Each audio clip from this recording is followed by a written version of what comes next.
Welcome, and thank you for joining us today for an insightful episode on the international academic space. Today, the session is titled EDI in Action, Bridging the Gap Through Academic and Practitioner Experiences. And through this discussion today, we're going to have two amazing panelists and guest speakers to our platform.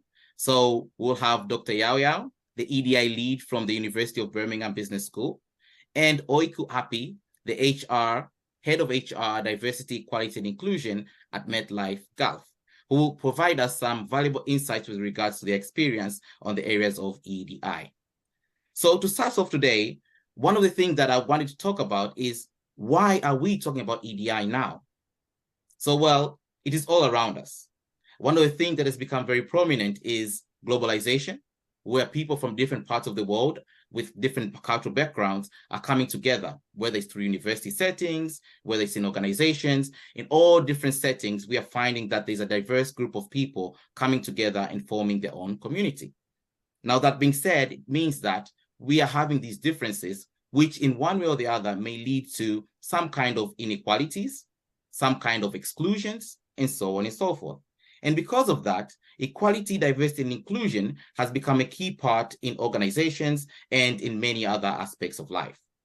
So just to give a small discussion or small definition of what we refer to as equality, diversity, and inclusion, it is a set of principles and practices that are aimed at ensuring fairness, respect, and equal opportunities for all individuals, regardless of their backgrounds, characteristics, or identities. It involves creating an environment where diverse perspectives and experiences are valued and where systemic discrimination and biases are actively addressed. Now, what I'm going to do, and I don't want to spend so much time because we've got these amazing experts who are going to be talking about this area, is dive in straight into the discussion of the day. And I would like to invite Öykü and Yao Yao to provide us some of their insights with regards to how they define equality, diversity, inclusion in their own area, in their organization, and why it is important. So if I could ask Öykü to start this off, it will be... Sure. Thank you, Ray, and good morning, Sabahul Khair and Namaste to everyone. So, I mean, when you look at the definition, I think people usually confuse equity with equality. I think this is the first thing that I want to clarify.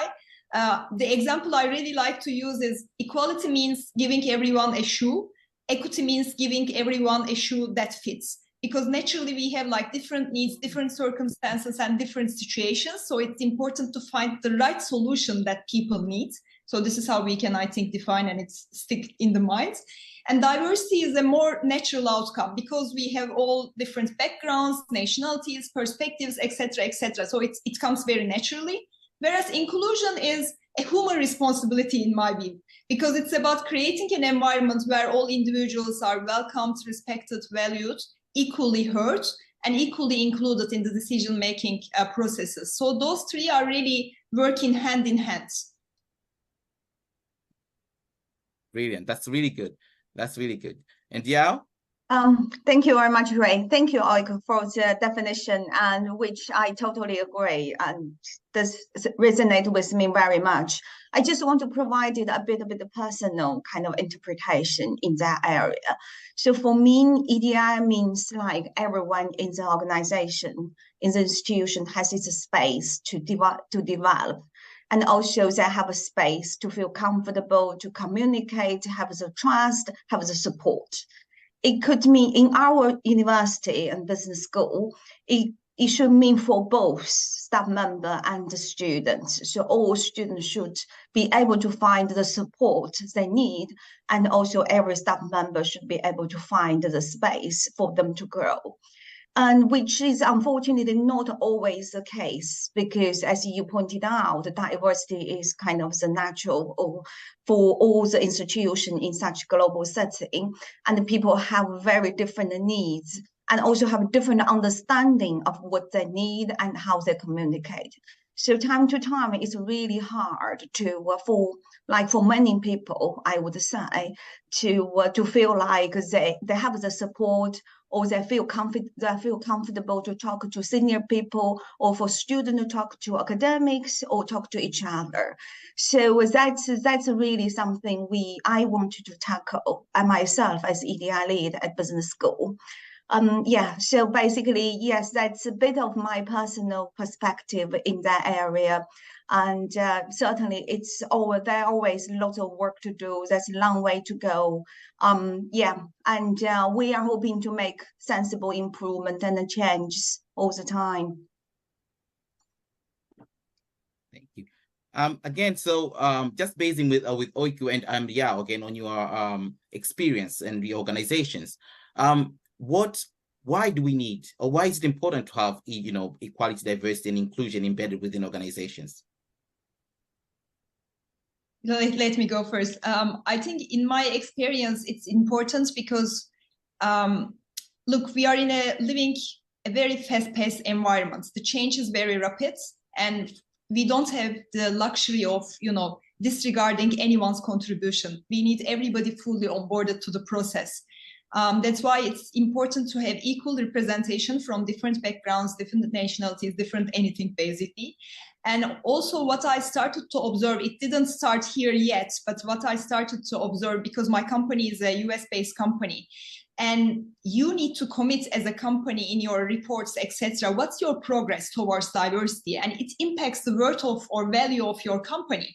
So it becomes like an accountability issue at the end of the day. So you don't have luxury to, just ignore it, or it's not just nice to have as how it started previously. So I think in that era right now we are in, we need to bring all the puzzles into the picture so we can benefit or make most of it.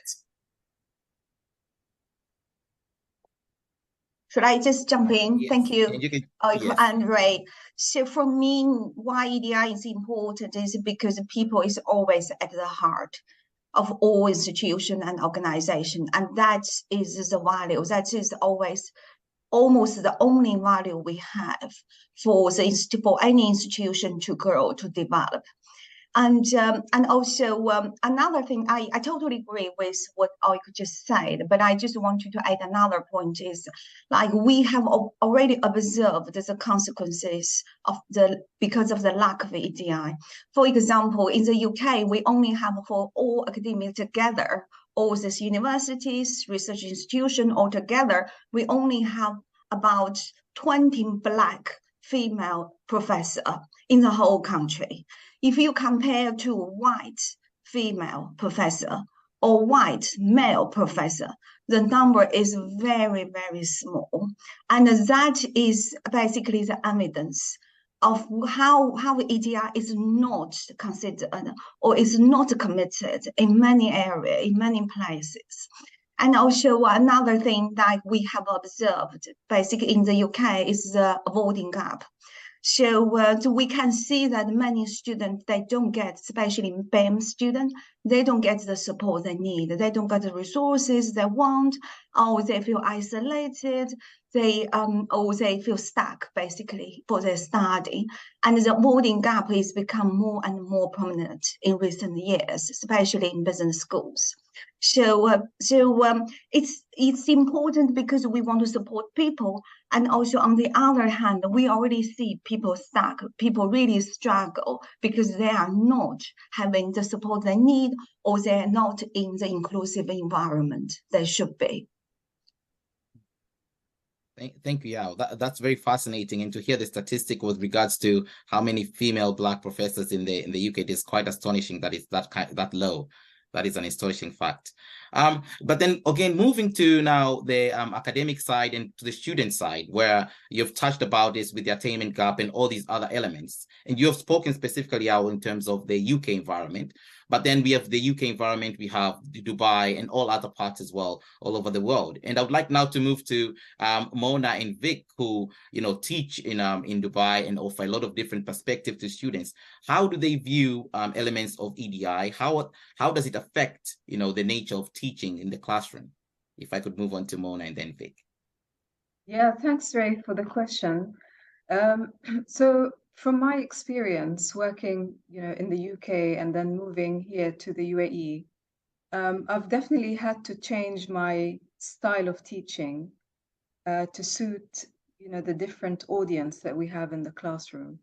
And this is from the feedback that I get from students. So I've had to speak slower and clearer to support students whose, English is not their mother tongue. Also, students sometimes are worried. They come and say, look, I've been out of academia for 10 years. And, I'm sitting here in your class. The last time I sat inside a classroom on a chair was 10 years ago, and I forgot how to do anything. So it's listening to these stories and understanding what students' needs are and then really guiding them. I had a student really panicking in 2 weeks ago, and she brought that example. She didn't know how to write reports and assignments, let alone the dissertation, which is 14,000 words. So I had to, reassure her. I took her to the library and showed her, like all the support she can get. There's workshops. It's really all about signposting students. Where can they go to get the support? And, they're not there on this journey by themselves. But just to add on another element, I like to use the differences in the classroom as a powerful asset. And we tap on these because actually these cultural, differences and other elements of diversity like age or gender and so on, bring in a beautiful flavor in the classroom, and we can talk and engage about different things. And what I try to do is to sort of mirror that with the content. So for example, bringing case studies or guest speakers that tap into the cultural backgrounds and interests of students so they can think, oh, this guest speaker represents me. I feel connected, that kind of thing. So I'll leave it there and then come back for more. Thank you very much. Yeah. And Vic? Hi, thanks. Mona has covered most of the issues that we see in the classroom or the opportunities that we encounter. And as you and I know, there are different types of professors. There are those who are grammar purists, and they will become rattled when there is a minor grammatical issue with a student's piece of writing. And then there are others who will tolerate minor deviations from grammar rules. There's a gentleman called Oliver Kahn, and he said that there are just different types of Englishes. There is no one English in the world. So now that we've become more global, we have more students from all over the world, Korea, China, India, Africa, and forgive me to classify the whole of Africa as a country. It isn't a country, it's a continent. We know that there are variations in students' articulation and writing abilities. And if a student were to make a mistake by saying between you and me, instead of between you and I, or vice versa, I shouldn't get rattled. I should take that as a sort of a different version of English. And I should never punish that student for not being able to construct a grammatically correct sentence.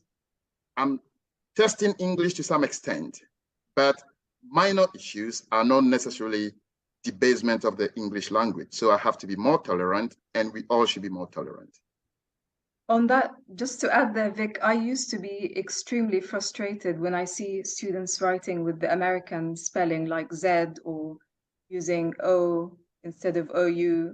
Same here. Like, that's not how you spell it, and then you just have to like understand that, as you said, there's different variations.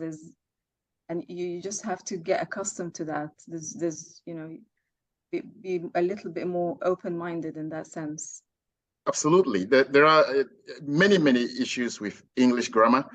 We inherited most of our English grammar from Latin and French, and those, particularly Latin, is dead now. So split infinitive, for example, we get cross when we see those things in our writing, students' writing, and we want to respond to that negatively. But over time, we've learned to know that split infinitive has never been a part of the English language. It invented and imported into the English language.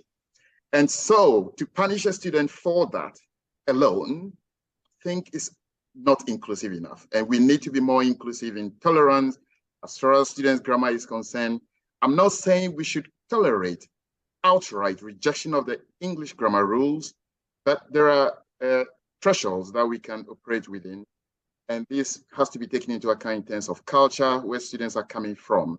There are also grammatical issues in native speakers in Northern America and England and Australia and New Zealand and Singapore and India.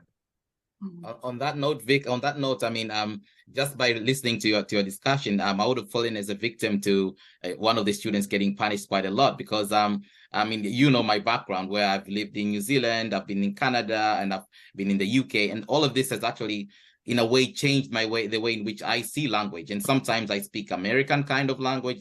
And so, you have that kind, and I would have been one of the victims in this globalized kind of world. So I think it's very good to take that into account in terms of, how you approach different people from different parts of the world and their backgrounds, including in how we're dealing with it in terms of education. I mean, the one thing that I'll just add, and then I hope again I can go to Öykü and Yao, is that to me, as a person from Tanzania, okay, Africa is a big continent. So Tanzania, who came to the UK, I had this profound revelation a few years back, which I never had in quite a long time. And that was when I came to the UK, yes, I was a minority. In Tanzania, I am the majority, and we are all Black and all that.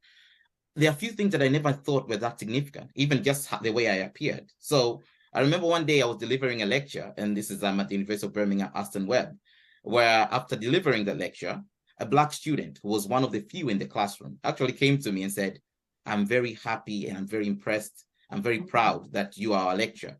And that, being a great Black lecturer has actually inspired me today to think that I belong at the university." And this was something which I never thought was significant, because in Tanzania, I'd been doing that for years, and no one came to ever tell me that being a great Black lecturer meant anything. And so that then showed me that there's so many different ways of looking at how we, engage with diversity and inclusion. And, so including the representation of people within the institution is one of the reasons that can help, foster even the awarding gap and confidence between the students who are there. So that was a very good note to that. I would like now to ask in terms of some of the challenges that may be within institutions or within organizations that you might face as a result of trying to implement, equality, diversity, and inclusive practices. So if I could start with Öykü, if you could give us some insights. Sure, I was nodding my head while you were giving the example, because I believe personally the biggest challenge in our way is the lack of representation. When the famous Barbie movie was out, I was in Australia attending a diversity summit, and most of my peers that I met there, they shared the experience. They never played with Barbie when they were young, because Barbie wasn't look like them. And I never thought, like yourself, I never thought that that's a challenge, although I don't look like Barbie as well. But this look-like issue is one of the main problems. So if you don't see someone like yourself on YouTube advertisements, on the TV, in the boardrooms, in the positions that you want to work in, then you feel like maybe it's not my cup of tea. Maybe I don't belong here. And then this is where we are losing the good potential of people, basically, because of that issue. This is why it's a systemic issue that we need to campaign as much as we can, that the representation of anyone is important in any platform, and we need to make sure that we are giving the platforms also. Not always the same profile of people are getting the pie, you know what I mean? So I think this is the biggest challenge. And the other biggest challenge, and this is human nature, is resistance to change. Because our minds wired to stay in familiar situations for our survival, basically, right? So whenever there's a change, we naturally react. I think that's why awareness trainings, structured campaigns, even dedicated days are super important to emphasize the importance of the topic and overcome unconscious bias also. Thank you, Öykü. And Yao? Yeah, thank you, Ray. Thank you, Öykü. That's really interesting. I totally agree. The representation is also an issue in our institution as well. And that's also linked to what Ray and Vic talk about, the role model, and also how to kind of inspire our minority students. And so what we do, so that also kind of, but I suppose that also reminded me like an event we held last week.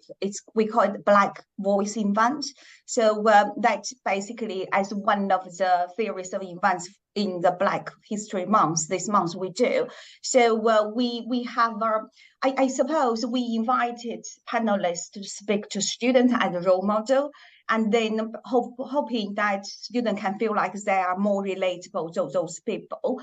And also on the other hand, I also feel like we could kind of demonstrate ourselves or our panelists or our role model in slightly different way, because I was telling them a story that when I firstly came to UK, it was about 12 years ago. I was so frightened by this country. And I was completely frustrated because my English was terrible. And I was supposed to teach in front of 300 native speaking students. And that was like extremely scary experience for myself. And I told students that every time I step in the classroom, I feel like I want to die. So, and they really enjoy that story, and they feel like they are encouraged too, because they are now in my shoes as well, and we are in the same situation. I know time to time it's like it's against our instinct as academics not to correct students if they make mistake. I suppose we shouldn't be discouraged to ignore if they kind of do something wrong, but we can tell them that we made the same mistake as well. I made a grammatical mistake. I was speaking terrible English. I'm still not speaking it perfectly, but I'm improving and I'm facing it. I'm taking my own challenge. It's not easy for everybody, but that's what we ought to do. And at some point you improve, you get better, and you communicate better in the effective way you want it. And another thing I wanted to say about the challenge is about people's perspective, which I found is also can be a big barrier time to time, because like especially minority, let's take colleagues as example. Minority colleagues may have very different experience and feeling, perception about the same environment as majority ones. Like, for example, me as a Chinese, I probably feel very different compared to a British colleague. And the issue would be like they have a difficulty understanding each other.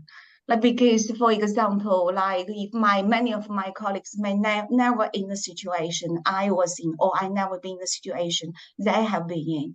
So then when people talk about their barriers, their difficulties, the support they need, we really need to be the more understanding why those things need to be in place, because it's very likely those needs or those voices be dismissed. And then certainly the result would be very discouraging and also fundamentally damaging for the institution. The important is to make sure our colleagues, our students are feeling the same thing we are feeling, are having the same thing, are having the positive experience we want them to have. So, but that's not always that obvious, because people have a different perception and they don't understand why different needs or different measures need to be put in place time to time. Thank you, Yao. That's brilliant. I mean, building on that, because it's very interesting as well. As we've heard the perspectives of Öykü and Yao. When you come to then seeing that, having a diverse group of people within an organization. Now, if we move it again to a diverse group of students that we have as well, it means that there could be some challenges that we face, because as you've explained here, Yao, that you might find that you have a minority, but being a minority and you're having a different experience, and maybe that is not reflective of another experience of someone else in a different group.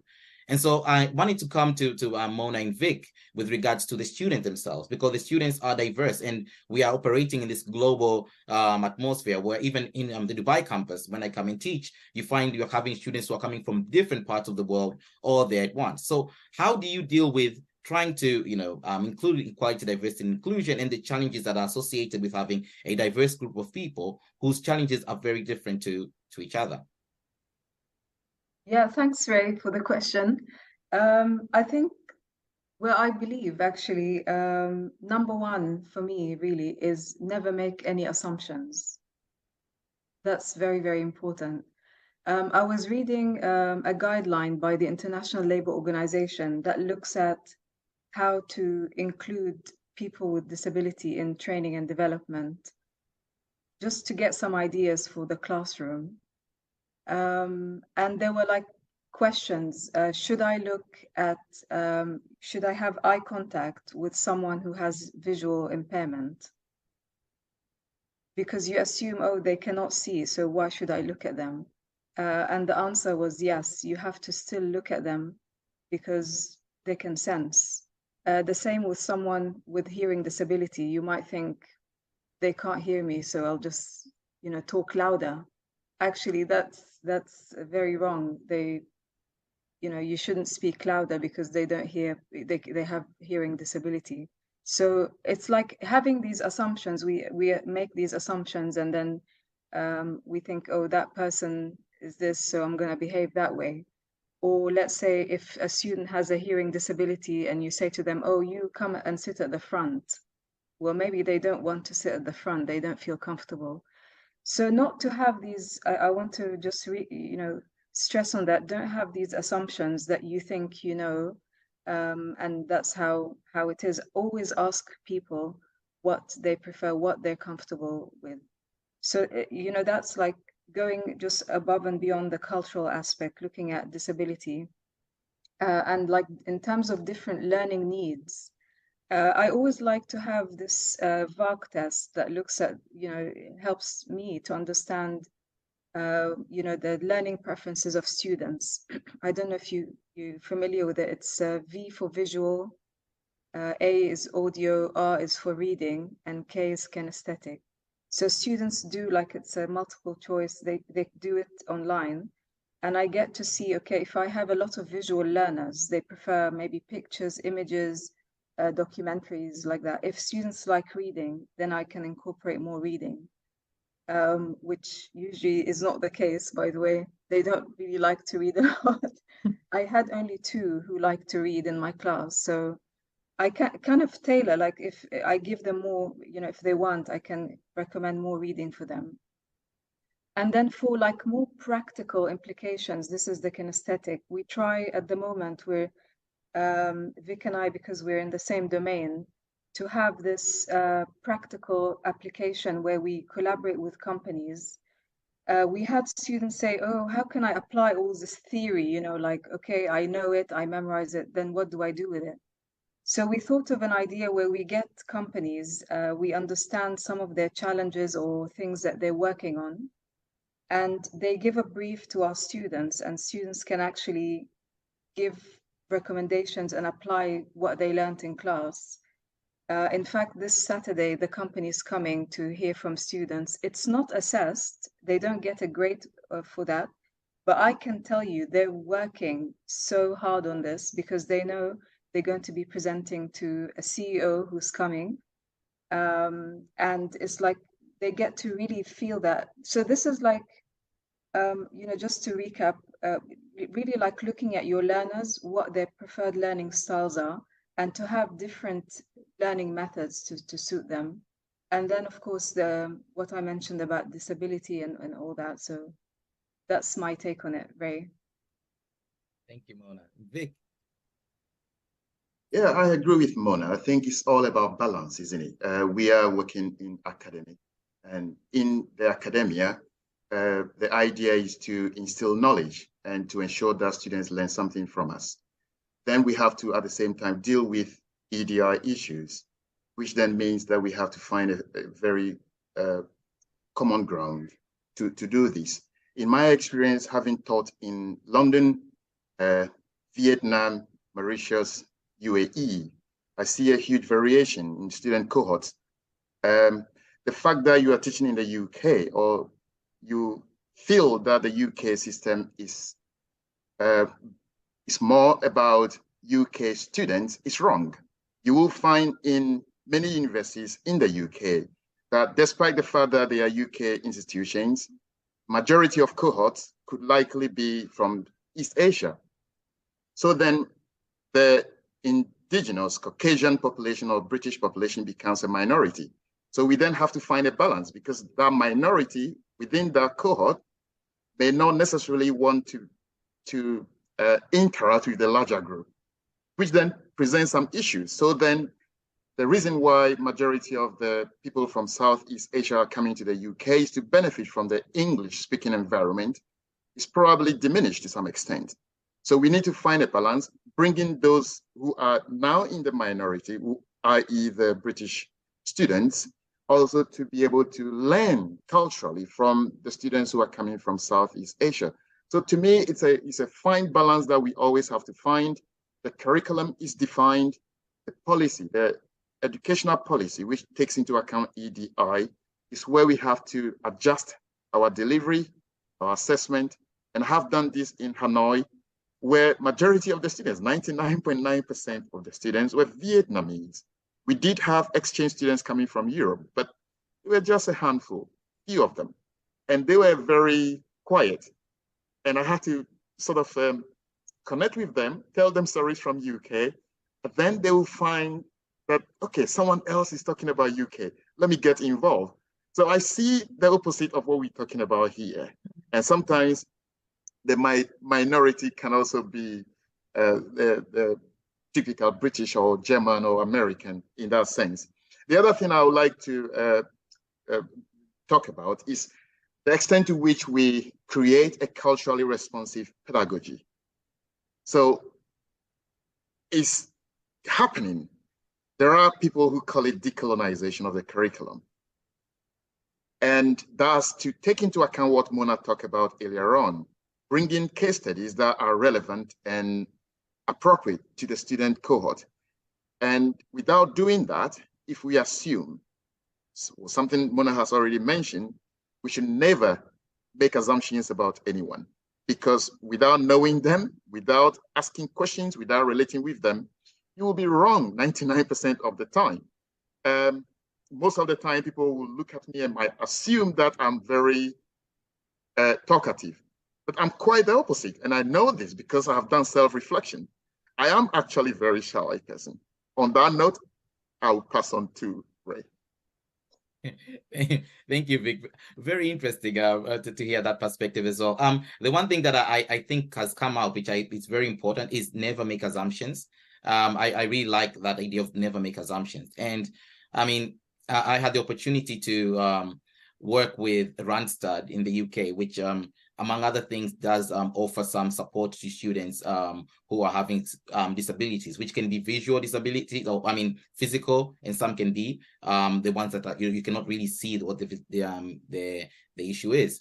And I was very surprised because, to be honest, I was paired with students where I was doing some note taking, some reading, prompting, all these different activities for people who were having disabilities, which you would not really notice or recognize at all, but were having a significant impact on their learning, their abilities to do exams. And these students were actually high achievers, but they needed that kind of support to be part of it. And that actually opened me up to understand that I should not make assumptions, because you could see someone in one way, but then they might have another experience and all. And the final one, again, which I think is significant and relevant even to us as staff, is at one point in time, I don't have to mention where I was working, there was a colleague who I'd spoken to online, and we had spoken quite well, and we had a lot of interaction, and we were seeing each other, and we did a lot of progressive things with regards to module development.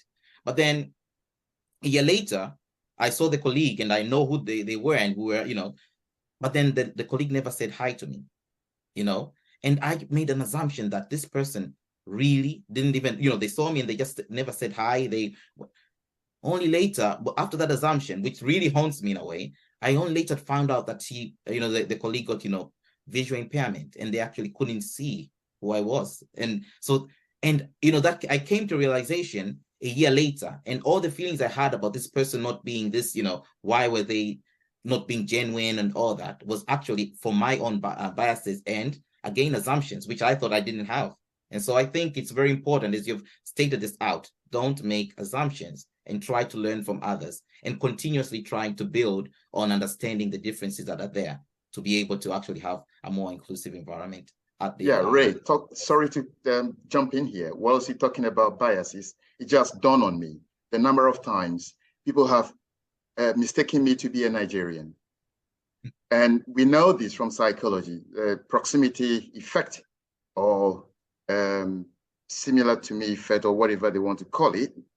But that is quite critical when we start having the discussion about EDI. It's quite important. We are all guilty of this. It's so easy to make assumptions by saying because X and Y are similar in some ways, they are similar in all ways. And that is very dangerous, particularly in our field.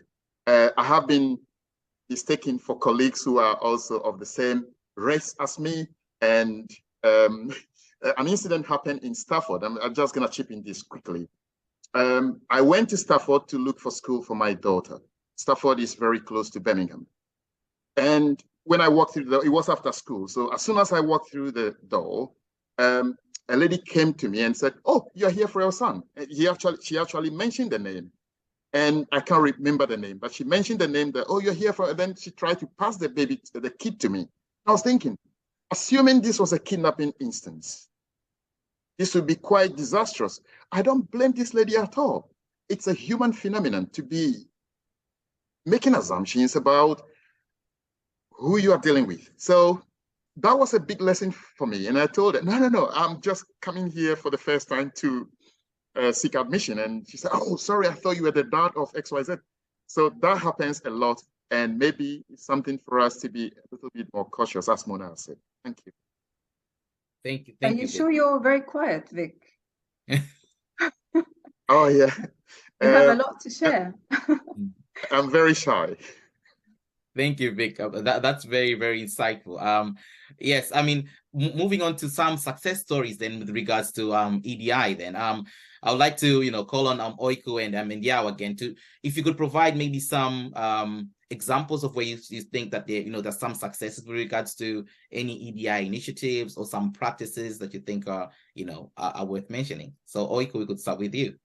Sure. I'm not sure if it's correct to call them success. I think it's an evolving journey, because we are facing new things, new situations, so we are adapting also our journey. But I can obviously share our experience. I think what works very well, Mona also mentioned, like providing a platform to people. I know that many companies, including mine, has this. We have inclusion circles where we usually have one leader and a couple of volunteers discussing about some certain topics, like parent circle. I don't like to call them like minority support circles. Back to Dr. Yao's point, basically, because it's amazing to teach people how to get the support, but there's also other element, like maybe they are not minorities, but they need to learn how to support those also, there are always two sides of the story. And the other thing that we implement this year, and I'm very proud to share this, is an allyship program, because the mistake at the beginning, like some other companies, what we did is we developed some female talent programs to support women in their career journey. They are amazing. I'm not against of them. However, discussing gender issues only amongst female populations is almost like, negotiating your rent increment in your brain without your landlord into the discussion. It's just one way and it's not working. That's why we introduced this gender allyship program to teach everyone, okay, how you can be an ally, how you can support or sponsor others whenever they are not in the room. How can you promote? How can you be a ambassador basically for the gender? We started with gender. We are hoping to expand our scope. Also, one thing that we are doing globally, and this might be something interesting for people to listen. We have a podcast sponsored by MetLife and run by our global chief diversity officer, Cindy Pace.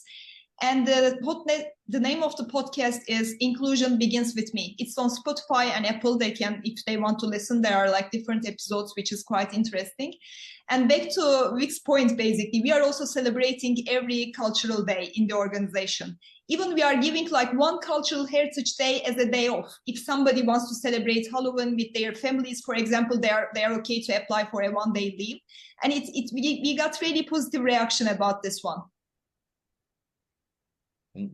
Wow, that is amazing. That's amazing to hear. These are some things which I've never thought of, but they're brilliant initiatives. And Yao, how about you? Oh, thank you, Ray. Thank you all, because this is really interesting to hear. And so in business school, in Birmingham Business School, we are doing lots of things. As you said, it's hard to say. it's difficult to define them as success, as this ongoing journey, and it will always be. And also it's like we don't really, it's hard to benchmark against like definite achievement, but we see the improvement all the time. I guess that's what we can say. So basically for staff member side, we have lots of training and development program, like kind of aiming to support minority group or like female colleagues, and also disability parents and carers, so on and so forth. And also we have like also for the whole business school, we have a decolonization project, as Ray, Vic, and Mona already mentioned. So that's kind of look into basically the operation of the school, and also staff support, students, and then teaching and learning. So basically every aspect of the corporate life in business school. And also for student side, we have like we kind of now we're looking into how to embed EDI into curriculum.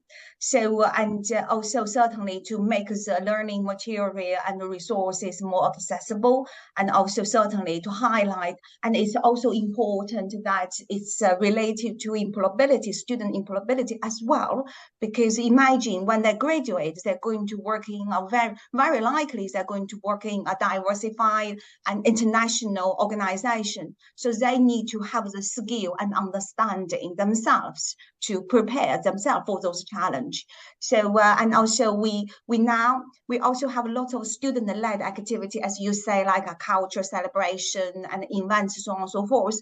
In the past, we kind of organized lots of events, activity for students, and they didn't really resonate with them. They probably feel like, oh, okay, that's not really the music I want to hear. That's not really the celebration I like. So I just walk away. And now we invited them, we encouraged them to organize those for themselves and for the school. And it's really encouraging, and the students like to do it. And we got a lot of volunteers because they like to see their culture or the music or the arts they enjoy celebrated or displayed in the school in this space.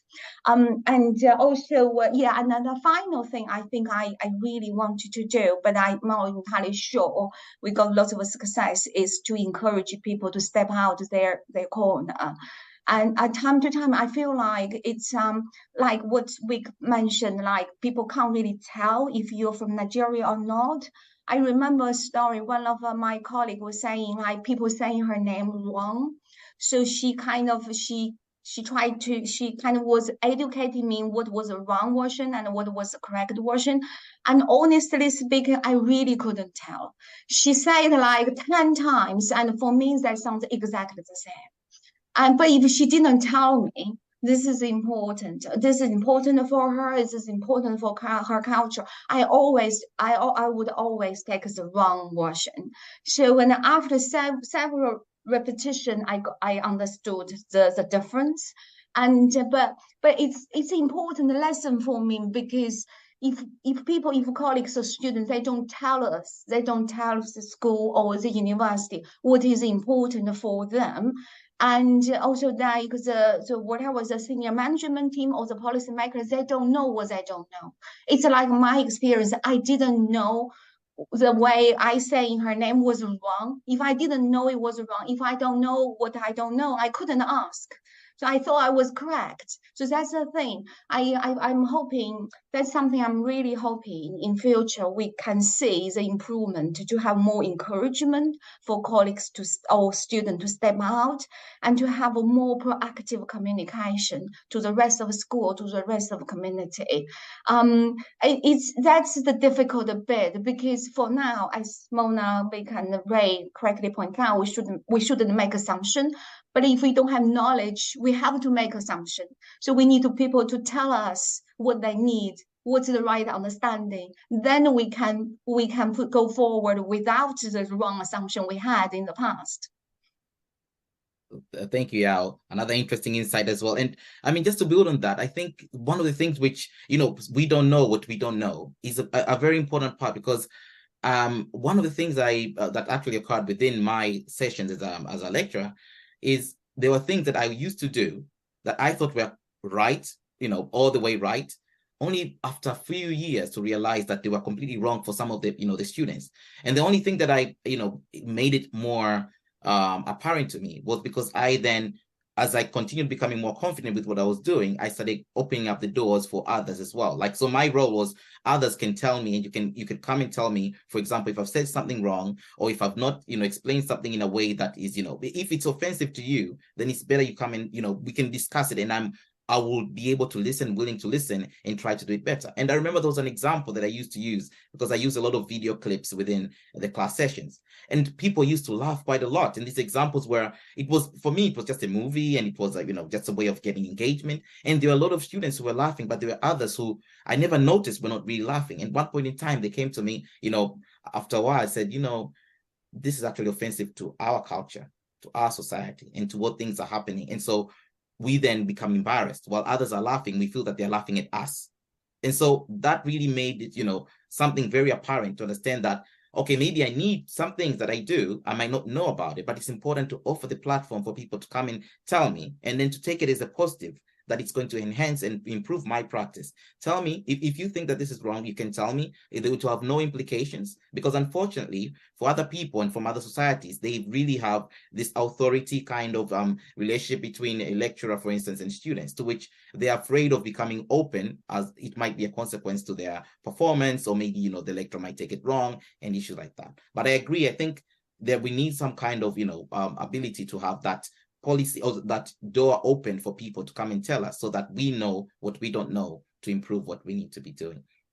And just to move up to Mona and Vic, I just wanted to also ask on your perspectives with regards to any EDI maybe initiatives. We call them ongoing successes, or not really successes we're talking about, but anything that you've seen maybe at the business school, or anywhere else, that you think these initiatives are moving in the right direction, and maybe that's an approach that can be looked at for other people. Maybe you could give us some kind of insights on that.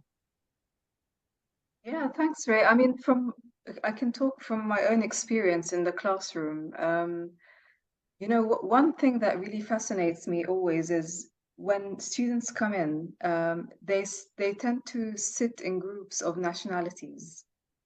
And, especially in the first couple of weeks, and it was the same thing in the UK, you'd see the French group sitting together, the English group here, students from Spain. Here also, I've noticed that. So we had two distinct cultures, and they would just tend to stick together in the first couple of weeks. And it's because they feel comfortable, they can share their experiences, and, they can relate. Especially we have students moving from, countries to just come and study. It's their first time in Dubai, they're very new, they feel lost. And then, something really, it was like a bulb lighting, at the end of the last class, I made them work on, purposefully, like, you have to mix groups for an activity. And one student came to me and said, it wasn't actually that bad. I loved working with, this people from the other culture, and we had really brilliant ideas. And she was just standing there waiting to talk to me at the end of the class, just to tell me that. And then you see, once you break that, that first layer, you will see that they will always like mix together, go out together, go to restaurants together, and build that, bridge. It's really, really beautiful. So I think our role is really to facilitate that engagement, whether it's for case studies, discussions, and so on, because it's very enriching for the students. When they go out to work for companies, they will face this. So I think it's our role to really just prepare that for them.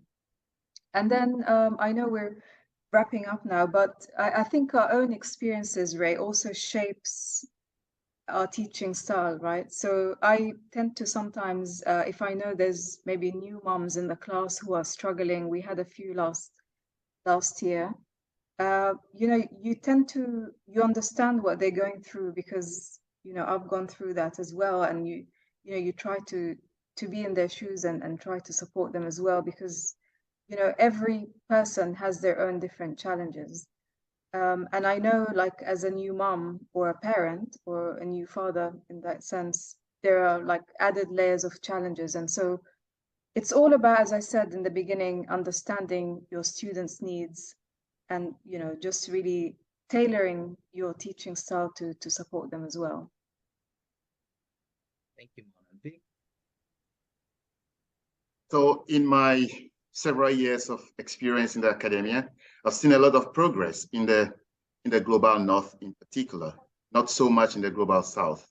And I'm saying that because if you walk through the doors of universities in, say, Nigeria, Ghana, perhaps Kenya, you're not going to see a diverse demography. You're not going to see that. That is not necessarily the case in the global north. Countries like the UK, most European countries, there's a good mix of demography in most institutions. And I know Yao has mentioned that the percentage of female professors is still very low. It's about 20. But I can see a lot of progress here. And I think we should applaud the fact that institutions are tackling these EDI issues and they are responding to what society is saying. And that is making things much better. Two major areas in terms of recruitment. Many years ago, people like me will not likely get a job in England. Not to say even in academia, it's, you know, you're not going to even get a job as a security guard to start with, let alone becoming a professor. So there's a lot of progress there. You can see whether in reality we feel that those progress have been made or not. The documentation and legal framework is supporting more progress to be made in EDI. I've also seen a big change in terms of our own field of publication. Emeralds, Sage, Wiley, they've recently released a template that everyone has to fill when you submit a manuscript to account for background, you know, race, geographical location, and that sort of thing. As to whether editors take that into account in accepting manuscript or not, I don't know. But for the fact that they are now recognizing that different people from different parts of the world are submitting manuscripts, and therefore they should be more receptive to that, is a great thing. We know that big journals, the 4 stars, they only accept about 6% of manuscripts that are submitted to them. Why is that the case? And what is the criteria used in deciding this 6%? And will that disadvantage people from different backgrounds? If my name doesn't sound properly, would I likely be rejected? And if now that we are using EDI criteria, the editors, and I'm an editor as well, if we see the names of people submitting manuscripts, are we gonna make different decisions based on their names? Because we can see these names. We can see who is submitting the name. So that's an area of interest that I think we should tackle in terms of research, that it's okay to say journals should publish the names, then ethnicity, and that's gender and that sort of thing for people submitting articles for publication. But is that going to work in the opposite direction? Should we be doing blind submission? Thank you, Vic. Thank you, Mona and Vic, for those insights on that regard. I mean, there are a lot of other talking points that could come over there, and I've just felt like I need to. But then I said we are wrapping up this, and so what I would like to do is if I could invite then Yao and then finally Öykü to just give us final words with regards to, you know, what should be our takeaway with, you know, EDI in action, and then we can wrap up the session. So if we start with Yao and then Öykü, you can close it off for us today. I think. Oh, yeah, go ahead. Go ahead. Yeah, go ahead.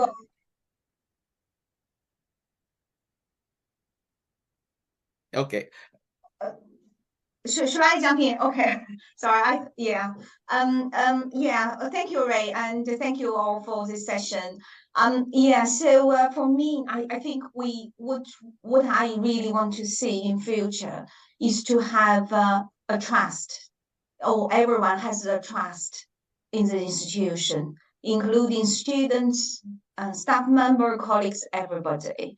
So then people have the confidence to speak up for themselves without thinking too much about the consequence, or without thinking too much if they are talking in an appropriate way. So with that trust, then they can talk to senior people with confidence. Then they can communicate what they need and what they would like to see. And with all this, then the institution or the business school, the university is for everybody. So that is for everyone to work on it. And instead of stepping away, like I know people could have a different time and all different challenges, different difficulties. But that's exactly the reason we should speak out. We should try. We should make the voice. And certainly for the university and for the business school SMT people, then they need to ensure those voices are heard. So that's something I really want to see in future. I think from my lens also, if you are not intentionally including, it means that you are unintentionally excluding people. So this is something that always, keep somewhere in your mind, in the background, just to make sure that you are like inclusive in terms of your speech, in terms of your behaviors. The one thing as a global trend, I know that we don't have time and I don't want to create a deep dive, but I think one thing to watch out is AI biases also, because AI keep changing the world that we are motivating in. And at the end of the day, it's a code that has been created by humans, and humans has bias, and it's factual that we were always discussing about, right? So I think it's also a trend that we need to monitor very closely, like how we can better manage and create a more impactful outcomes. Wow. Thank you. Thank you so much, Öykü, and thank you so much, Dr. Yao Yao, for joining us today. I can see Vic still has something to say, and so we are still going to allow it for a few seconds. Vic, let me give you the last part. No, thank you. I was just saying, if you look beyond human cognition, there are almost inconceivable differences between human beings. The obvious ones are race, gender. But if you look at just our cognition, the way we think, we are very similar and identical in several ways. So we have to be respectful, tolerant, and not taking things for granted. That's all I want to say. Because the reason I get my job, it's not because, excuse me to say, I'm Black. And I want to be recognized for my ideas as well. I do not want to be recognized as someone who is used as a tick box. That, well, we have got 30% of Black minority and ethnic whatever. No. At the same time that we want to promote EDI, I want Mona to be recognized for her cognition. I want Yao Yao to be recognized because she's such a good academic. And I want Öykü to be the top HR director in the whole world because of what she has in her gray matter. And the same applies to you, Ray. Thank you. That's very interesting. And now we're a deep dive is just with what you've all been saying, which I think is very relevant. And Vic, what you've just mentioned right now, I think there is also the need of, the term that we use of equality and equity, because one of the things that I think is very significant, and we should not lose this, is if, for example, the platform had not been made right from the beginning, people will always be at a disadvantage. And so I do think sometimes there is a need of representation because some people may already been at a disadvantage at an earlier stage, and that's why they might not be able to think or offer output as great as other people from another group. And giving you this one example is during a decolonizing event, I remember one very prominent professor who, by physical appearance, she's white, Caucasian, but she's mixed race. And she had admired one of these professors in a leadership platform who had been teaching for years. But this professor one time was speaking to her and also offering some insights on his new book. And one of the things that this professor had said, was that Black people are less intellectual than white people.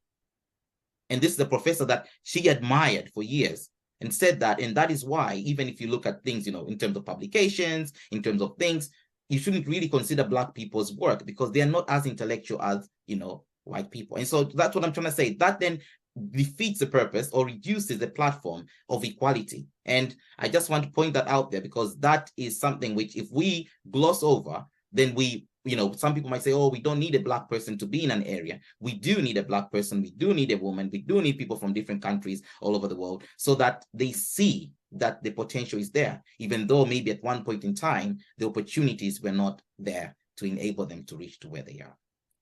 So with that note, unless someone else has something else to say, I would like to say thank you so much. This has been a very insightful discussion. Thank you for contributing. I mean, Öykü and Yao Yao, again, thank you so much for attending this episode. We are having future episodes, and I hope you really come back again so we can discuss and dive deeper into these different topics.